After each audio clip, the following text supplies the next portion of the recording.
चरित्रहीन महिला की ये कहानी ध्यान से सुन लेना, जीवन में कभी दुखी नहीं रहोगे।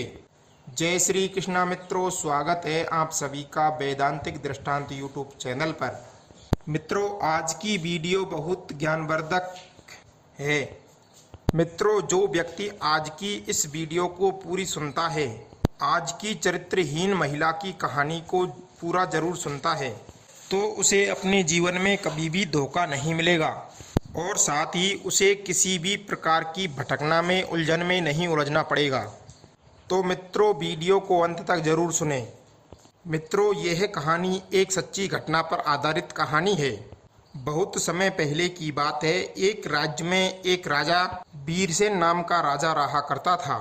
मित्रों, राजा वीरसेन अपनी प्रजा से और अपने राज्य से बहुत प्रेम करता था और राजा वीरसेन अपने राज्य को अच्छी तरीके से संभालता था। मित्रों, जो राजा वीरसेन था वो अपने राज्य की व्यवस्था को देखने के लिए अलग अलग तरीके का भेष बनाकर अपने राज्य की निगरानी किया करता था।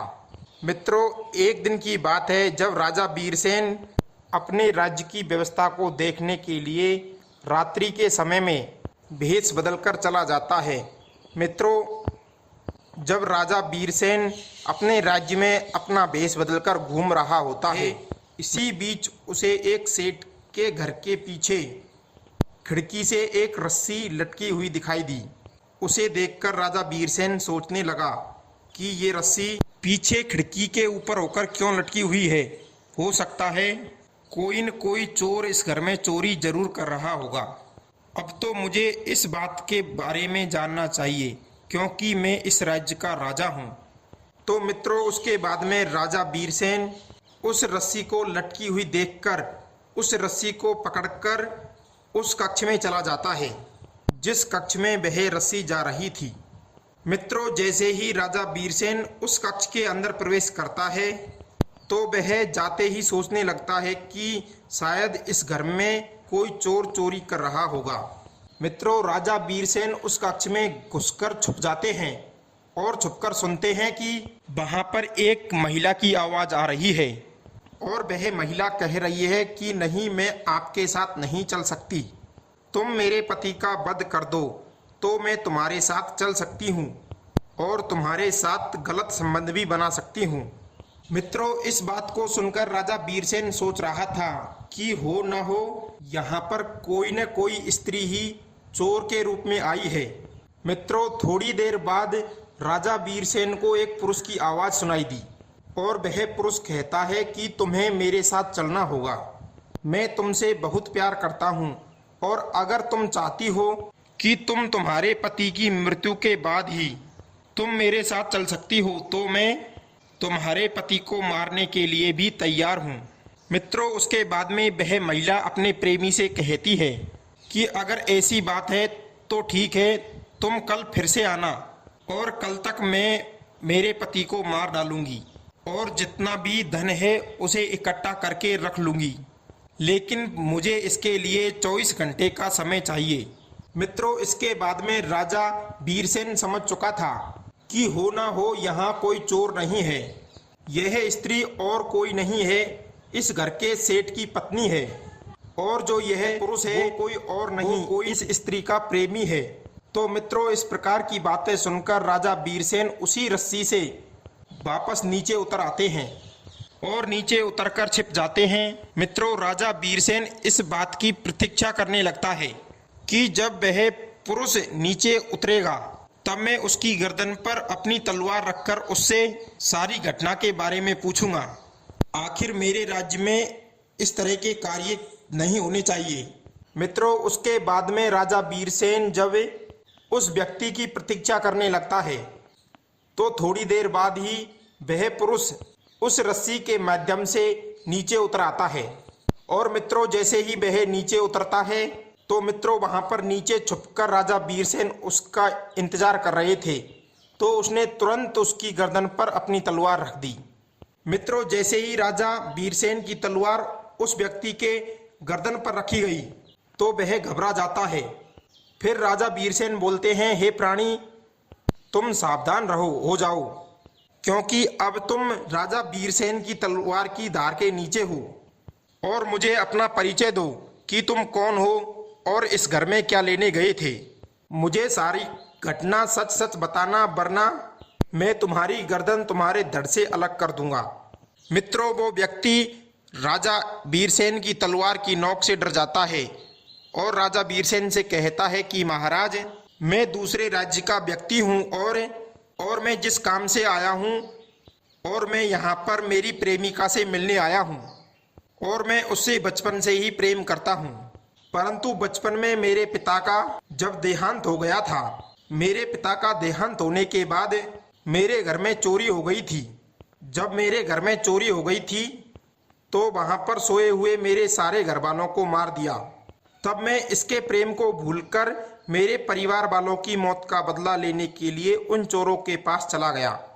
फिर मैं बदला लेकर कई दिनों बाद मैं वापस अपने नगर में आया और फिर मैंने जाकर अपनी प्रेमिका के बारे में पूछा तो वहां से मुझे पता चला कि जो मेरी प्रेमिका थी उसका एक बहुत बड़े धनी सेठ के साथ विवाह हो चुका है। और महाराज, जब मुझे इस बात का पता चला कि मेरी प्रेमिका का विवाह और उसका ससुराल आपके इस राज्य में है, तो मैं इससे मिलने के लिए यहाँ पर आ गया। और महाराज, मैं इससे पहले मिलने आया था तब इसने मुझसे कहा था कि मैं तुम्हारे साथ जब चलूंगी, जब तुम बहुत धनी हो जाओगे, तुम्हारे पास पहले जैसा धन हो जाएगा और पहले जैसा अच्छा घर होगा रहने के लिए। और महाराज, आज मेरे पास बहुत सारा धन है और रहने के लिए अच्छा घर भी है, परंतु आज मैं अपनी प्रेमिका को वापस लेने के लिए आया हूँ, तो ये मेरे साथ चलने के लिए मना कर रही है और मुझसे बोल रही है कि मैं तुम्हारे साथ एक ही शर्त पर चलूंगी, जब तुम मेरे पति को मार दोगे तो मैं तुम्हारे साथ चलूंगी। महाराज, अब मैं एक कठिन परिस्थिति में फंस चुका हूँ। आखिर अब मैं अपने प्रेम के लिए किसी का खून कैसे कर सकता हूँ। मित्रों, इस बात को सुनकर राजा वीरसेन उस पुरुष को शाबाशी देते हैं और कहते हैं कि हे व्यक्ति, हे युवक, हे परदेसी, मैं आपकी, और उससे कहते हैं, हे परदेसी, मैं आज तुम्हारी ईमानदारी को देखकर बहुत प्रसन्न हूँ, क्योंकि तुमने एक स्त्री के त्रिया चरित्र को नहीं समझ सके। हे परदेसी, इसी को स्त्री का त्रिया चरित्र कहते हैं, जिसने पहले तुमसे प्रेम किया और उसके बाद में दूसरी बार तुम्हें धन का लोभ दिया और तीसरी बार अपने पति को मरवाने का लोभ दिया। इसे ही त्रिया चरित्र कहते हैं। जो स्त्री अपने पति की नहीं हुई तो हे परदेसी, वो तुम्हारे साथ क्यों रहेगी, वो तुम्हारी नहीं हो सकती। मित्रों, उसके बाद में राजा वीरसेन उस परदेसी को